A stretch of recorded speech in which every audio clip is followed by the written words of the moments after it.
إن الحمد لله نحمده ونستعينه ونستغفره ونعوذ بالله من شرور أنفسنا وسيئات أعمالنا.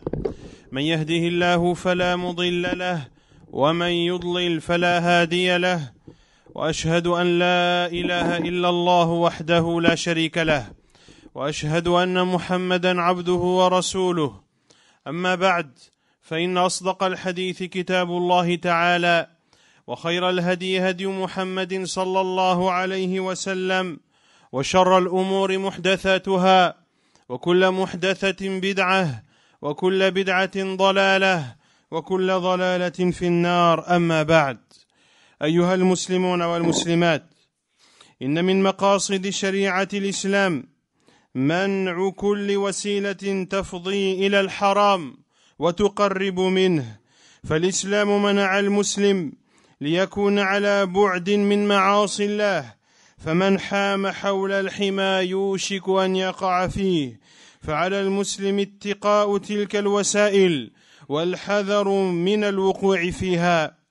ولما كانت جريمة الزنا من أعظم الجرائم ومن أكبر الذنوب ومن الأمور الشنيعة التي قال الله فيها: ولا تقربوا الزنا إنه كان فاحشة وساء سبيلا، منع المسلم من كل وسيلة يمكن أن توقعه في هذه الجريمة، فحرم عليه أن يخلو بامرأة ليست من محارمه. قال عليه الصلاة والسلام كما في الصحيحين: إياكم والدخول على النساء. وقال عليه الصلاة والسلام كما في الصحيحين أيضا: لا يخلون رجل بامرأة إلا مع ذي محرم. وقال عليه الصلاة والسلام كما في صحيح البخاري: ولا يدخل عليها رجل إلا ومعها محرم. وحرم الشرع على المرأة السفر بدون محرم حماية لعرضها وصيانة لكرامتها وخوفا عليها من الوقوع فيما حرم الله. Chers musulmans et musulmanes, sachez que parmi les buts de la législation musulmane est le fait d'interdire toute chose intermédiaire, tout moyen qui amène ou qui rapproche de l'interdit. L'islam est venu interdire des choses aux musulmans afin de l'éloigner de la désobéissance d'Allah. Le musulman se doit donc d'éviter tous ces moyens interdits et de prendre garde à ne pas les commettre. Et parce que le crime de la fornication fait partie des plus graves crimes en islam, et parce que la fornication fait partie des plus grands péchés en islam, au point qu'Allah subhanahu wa ta'ala dise dans son noble livre: et n'approchez pas la fornication, car c'est une turpitude, et quel mauvais chemin. Parce que la fornication est un grave péché, l'islam est venu interdire aux musulmans tous les moyens qui pourraient le faire sombrer dans ce péché. Il a interdit aux musulmans d'être seul avec une femme qui ne lui est pas interdite au mariage. Il dit sallallahu alayhi wa sallam: prenez garde à ne pas entrer chez les femmes. Et il dit aussi sallallahu alayhi wa sallam qu'un homme ne reste pas seul avec une femme, sauf si elle est accompagnée d'une personne qui lui est interdite au mariage. Et l'islam a interdit à la femme de voyager sans mahram, sans un homme pubère qui lui est interdit au mariage. Ceci afin de préserver son honneur et afin qu'elle ne sombre pas dans les interdits d'Allah. ومن ذلكم أنه أمر المسلم بغض بصره ونهاه أن ينظر إلى ما لا يحل له النظر إليه خوفا من أن يؤدي ذلك النظر إلى الوقوع في الحرام. قال الله تعالى: قل للمؤمنين يغضوا من أبصارهم ويحفظوا فروجهم. تأملوا أيها المسلمون، تأملوا هذه الآية التي قال الله فيها قل للمؤمنين، أمر من الله لنبيه صلى الله عليه وسلم أن يخاطب أهل الإيمان المستجيبين لله ورسوله، السامعين المطيعين القابلين لأوامر الله. قال الله قل للمؤمنين يغضوا من أبصارهم، أمرهم بالغض من أبصارهم، لم يقل غضوها، وإنما قال غضوا من أبصارهم، غضوا من أبصاركم، أي غضوا من أبصاركم، فلا تنظروا إلى ما حرم عليكم النظر إليه، واجعلوا النظر فيما ينفعكم لا فيما يضركم. قال تعالى إن السمع والبصر والفؤاد كل أولئك كان عنه مسؤولا. قال تعالى يغضون من أبصارهم ويحفظوا فروجهم، فكان غض البصر سببا لحفظ الفرج، لأن البصر ينفذ إلى القلب، وما تزال تلك اللحظات والنظرات تتتابع حتى توقع في القلب مرض الشهوة، فيتحرك القلب لذلك الأمر، والقلب هو الحاكم على الجوارح، إذا صلح الجسد كله، وإذا فسد القلب فسد الجسد كله، كما قال النبي عليه الصلاة والسلام ألا إن في الجسد مضغة إذا صلحت صلح الجسد كله، وإذا فسدت فسد الجسد كله، ألا وهي القلب. ولذا قال الله يغضوا من أبصارهم ويحفظوا فروجهم، فإن حفظ الفرج إنما يكون نتيجة لغض البصر والبعد عن كل وسيلة تفضي إليه، ذلك أزكى لهم، ذلك أزكى لقلوبهم، وأزكى لنفوسهم، وأزكى لأخلاقهم، ذلك أزكى لهم من الوقوع في الرذائل. فالأوامر الشرعية هي سبب لزكاة القلوب وصلاح القلوب واستقامتها. إن الله خبير بما يصنعون، خبير بأعمال العباد، عالم بسرهم وعلانيتهم، لا يخفى عليه شيء من أحوالهم. قال تعالى ألا يعلم من خلق وهو اللطيف الخبير. Et parmi ces moyens qui amènent à la fornication, qu'Allah Azza wa Jalla nous en préserve, parmi ces moyens, il y a le fait de ne pas baisser le regard.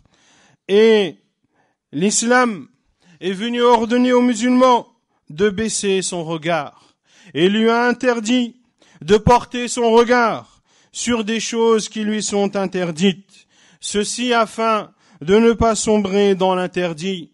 Allah subhanahu wa ta'ala dit dans le verset 30 de Surat An-Nur, Surat la lumière, et dit aux croyants de baisser leur regard et de garder leur chasteté. Méditez, chers musulmans et musulmanes, ce verset de Surat An-Nur, dans lequel Allah Azza wa Jal dit, en s'adressant à son prophète sallallahu alayhi wa sallam, dit aux croyants, un ordre d'Allah au prophète sallallahu alayhi wa sallam, de s'adresser aux croyants, à ceux qui ont la foi, à ceux qui écoutent et obéissent à Allah et à son envoyé, à ceux qui s'empressent de mettre en pratique les ordres d'Allah Azza wa Jal. Dit aux croyants de baisser leur regard. Allah Azza wa Jal n'a pas dit baisser les regards, mais sinon traduirait de façon plus précise, dis-leur de baisser une partie de leur regard, c'est-à-dire qu'ils ne doivent baisser le regard que lorsqu'ils sont face à une chose interdite, et qu'ils doivent réserver leur regard et le porter aux choses qui leur sont bénéfiques et aux choses qui ne leur sont pas nuisibles. Allah Azza wa Jal dit dans Surat Al-Isra, l'ouïe, la vue et le cœur, sur tout cela vous serez questionnés. Dis aux croyants de baisser leur regard et de garder leur chasteté. Ainsi, de baisser le regard est une cause qui amène à être chaste, car le regard pénètre le cœur. Et lorsque le mauvais regard ne cesse de pénétrer le cœur, et lorsque ces mauvais regards se suivent les uns après les autres, alors le cœur est frappé de la maladie, de la tentation et du plaisir. Et ceci anime le cœur, ce cœur qui est le commandant des membres du corps. Lorsque ce cœur est bon, l'ensemble du corps est bon. Et lorsque ce cœur est mauvais, l'ensemble du corps est mauvais. Comme l'a dit le prophète sallallahu alayhi wa sallam, il y a dans le corps un membre que lorsqu'il est bon, l'ensemble du cœur est bon. Et lorsqu'il est mauvais, l'ensemble du corps est mauvais, c'est le cœur. Pour cela qu'Allah Azza wa Jalla dit aux croyants de baisser leur regard et de garder leur chasteté. Ainsi, être chaste et préserver la chasteté est une conséquence directe du fait de baisser son regard et de s'éloigner de tout moyen qui pourrait amener à cela. Puis Allah Azza wa Jalla dit selon le sens, c'est plus pur pour eux. Dhalika azka lahum. Cela est plus pur pour leur cœur. Cela est plus pur pour leurs âmes. Cela est plus pur pour leur comportement. Cela est plus pur et cela les empêche de sombrer dans des choses basses et futiles. Et sachez que les ordres en islam, et sachez que les commandements de la législation musulmane sont tous des causes de purification du cœur et des moyens qui permettent au cœur de rester droit sur le chemin. Inna Allah khabirun bima yasna'un. Allah est parfaitement connaisseur de ce qu'ils font. Allah est parfaitement connaisseur des actes de ses serviteurs. Il connaît parfaitement ce qu'ils font en public comme ce qu'ils font en privé. Rien de leur situation n'échappe à Allah subhanahu wa ta'ala. ثم قال وقل للمؤمنات أراد جل وعلا أن يبين أن الأمر عام للجميع وإن كان يكفي الخطاب الأول لكن ذكر النساء بعد ذكر الرجال ليكون الأمر عاما وليتنبه كل من الجنسين وقل للمؤمنات يغضضن من أبصارهن ويحفظن فروجهن. أيتها المسلمة أيها المسلم كل منا مخاطب بهذا فالمرأة المسلمة مأمورة بغض بصرها وأن لا تطلع إلى النظر إلى الرجال وكذلك الرجل مأمور بغض بصره وأن لا يتطلع بالنظر إلى النساء فغض البصر سبب لزكاة القلب واستقامة الأحوال. والنبي عليه الصلاة والسلام قال ذات يوم لأصحابه كما جاء ذلك في الصحيحين إياكم والجلوس في الطرقات قالوا يا رسول الله مجالسنا ما لنا منها بد قال إن كنتم لا بد فاعلين فأعطوا الطريق حقه قالوا وما حق الطريق قال عليه الصلاة والسلام كف الأذى وغض البصر وإفشاء السلام والأمر بالمعروف والنهي عن المنكر. فمن حق الطريق ومن الحق الواجب على الجالس في الطريق أن يكون غاضا لبصره لا يؤذي المؤمنات بنظره إليهن فإن ذلك من الأذى لا من حق الطريق.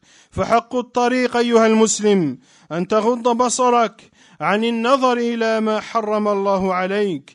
والنبي عليه الصلاة والسلام يقول لعلي رضي الله عنه لا تتبع النظرة النظرة فإن لك الأولى وليست لك الثانية. قد تكون نظرة فجأة لكن النبي صلى الله عليه وسلم قال له لا تتبع النظرة النظرة فلك الأولى أي عفو وليست لك الثانية.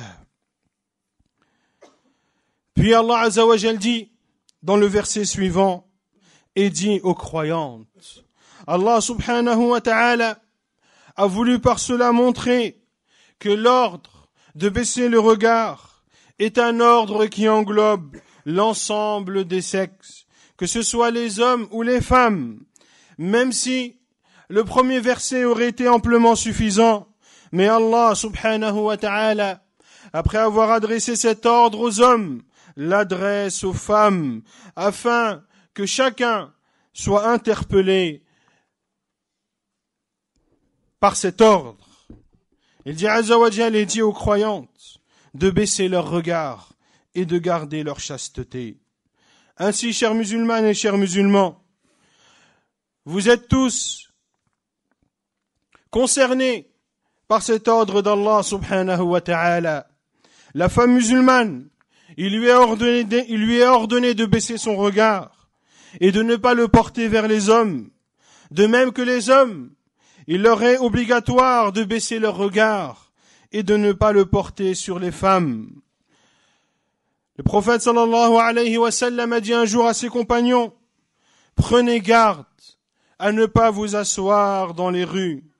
Ils ont dit, envoyé d'Allah, certaines de nos assises sont nécessaires. Il dit sallallahu alayhi wa sallam, si vous êtes contraints alors de le faire, donnez à la rue ses droits. Ils ont dit, quel est le droit de la rue, envoyé d'Allah?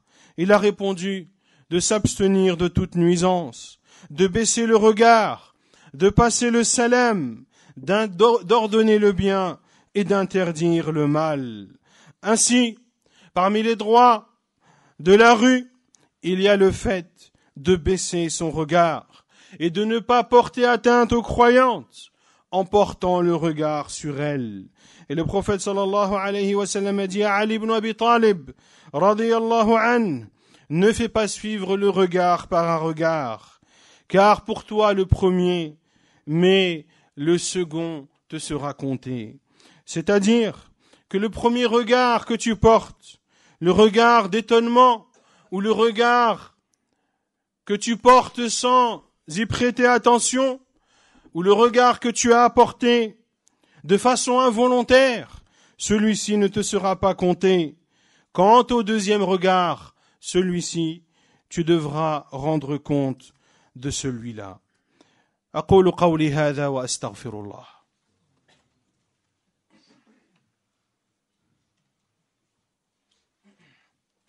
الحمد لله رب العالمين وصلى الله وسلم وبارك على نبينا محمد وعلى آله وصحبه أجمعين.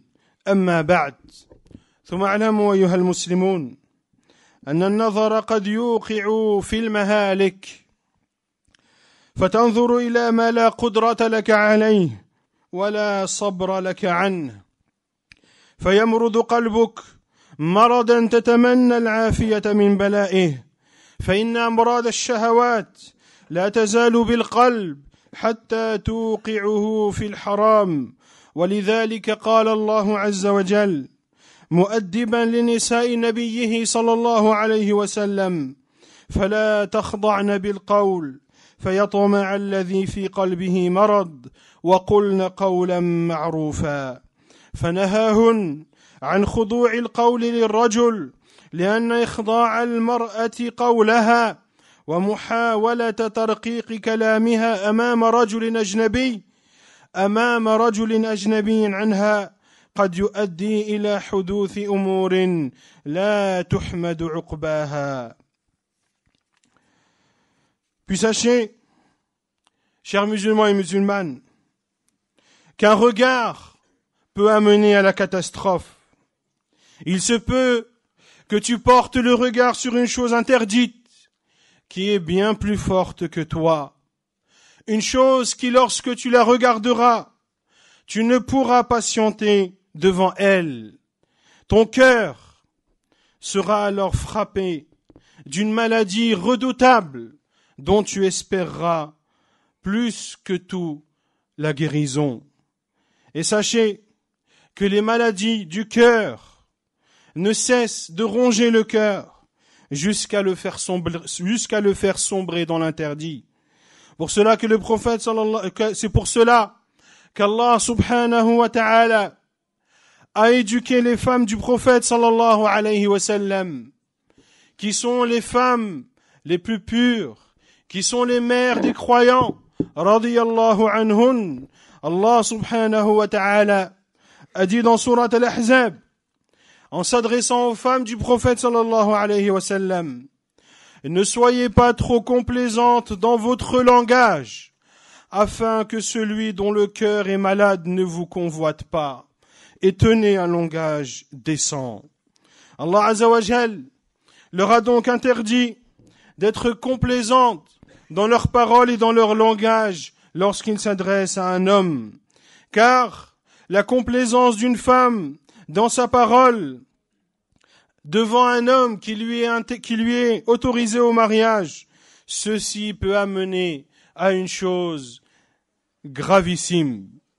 ثم اعلموا أن النبي صلى الله عليه وسلم جعل إطلاق النظر من زناء العينين يقول عليه الصلاة والسلام كما في صحيح البخاري ومسلم فزنا اللسان النطق وزنا الأذنين الاستماع وزنا العينين النظر فليلتقي المسلم ربه وليحافظ على سلامة دينه وليغض بصره عما حرم الله عليه وليكن حريصا على صيانة عورات المسلمين بعيدا عن كل ما يثير الفتنة وعلى النساء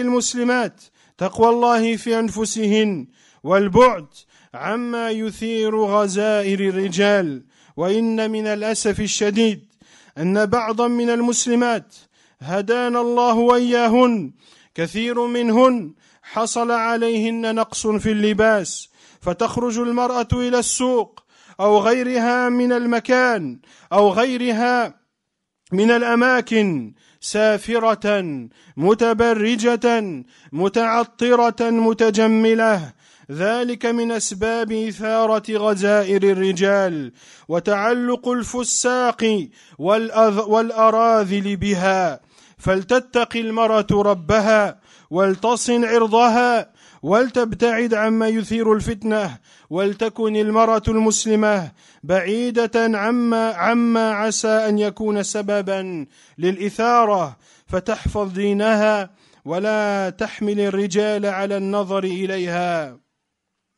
Puis sachez, chers musulmans et musulmanes, que le prophète sallallahu alayhi wa sallam a considéré le regard porté sur une chose interdite comme étant la fornication des yeux. Il dit sallallahu alayhi wa sallam dans le hadith rapporté par Al-Bukhari et Muslim, et la fornication de la langue et la parole, et la fornication des oreilles et l'écoute, et la fornication des yeux et le regard, ainsi que le musulman craigne son Seigneur, et qu'il préserve sa religion, et qu'il baisse son regard devant les choses qu'Allah subhanahu wa ta'ala a interdit, et qu'il soit ardent dans la préservation des choses intimes des musulmans. Et il est du devoir des femmes musulmanes également de craindre Allah subhanahu wa ta'ala et d'éviter tout ce qui peut attirer ou provoquer chez l'homme un quelconque plaisir. Car malheureusement, certaines femmes, si ce n'est beaucoup de femmes qu'Allah nous guide et les guide, beaucoup de femmes musulmanes malheureusement se sont laissées aller dans leur tenue vestimentaire. Je ne parle même pas de celles qui sortent dévêtues, de celles qui ne se revêtissent pas du voile de l'islam. Je ne m'adresse pas à celles-ci, car celles-ci, ce n'est pas un discours du vendredi qu'il leur faut, mais des dizaines et des dizaines.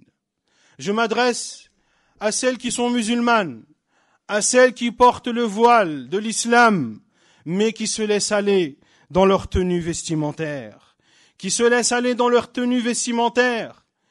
Et malheureusement, l'on voit à notre époque et ces derniers jours, de plus en plus de femmes musulmanes, voilées mais maquillées. Voilées mais maquillées. Elles sortent voilées mais parfumées.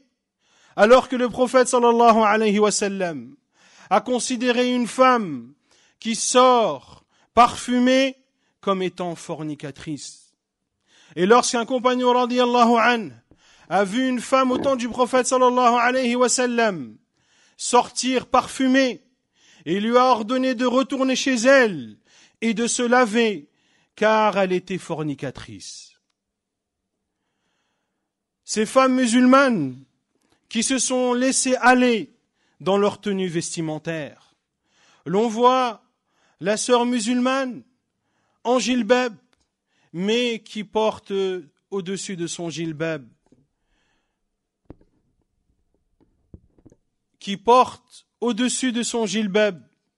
un blouson en cuir moulant. Des choses que l'on n'a jamais vues auparavant. Parmi les conditions du hijab de la femme musulmane est que son hijab ne doit pas laisser apparaître les formes de son corps. C'est une condition parmi les conditions du hijab. Si la femme sort en temps de froid, qu'elle mette un blouson et qu'elle mette au-dessus de son blouson son jilbab. Ainsi est le vêtement de la femme musulmane, un vêtement de pudeur, un vêtement qui éloigne les regards des hommes d'elle, un vêtement qui n'éveille pas en les hommes des sentiments de plaisir ou de désir. Ainsi, la femme musulmane se doit de revenir aux préceptes de sa religion, car comme je l'ai dit, les ordres de la législation musulmane ont tous, sans exception, comme conséquence, la purification du cœur, la purification du corps, la purification des comportements et la purification de l'âme, ainsi que la musulmane préserve sa dignité, que la musulmane préserve son honneur et qu'elle s'éloigne de tout moyen de tentation et qu'elle ne soit pas elle-même en soi un moyen de tentation. نسأل الله عز وجل أن يجعلنا هداة مهتدين غير ضالين ولا مضلين ونسأله عز وجل أن يجعلنا من الذين يغضون أبصارهم عن محارم الله. اللهم اجعلنا من الذين يحفظون فروجهم بغض أبصارهم يا قوي يا عزيز يا غفور يا رحيم. اللهم اهد شباب الإسلام، اللهم ردهم إلى دينك ردا جميلا، اللهم ردهم إلى دينك ردا جميلا. اللهم أعز الإسلام والمسلمين وأذل الشرك والمشركين ودمر أعداء الدين يا قوي يا متين. وصلى الله وسلم وبارك على نبينا محمد وعلى آله وصحبه أجمعين، وآخر دعوانا أن الحمد لله رب العالمين.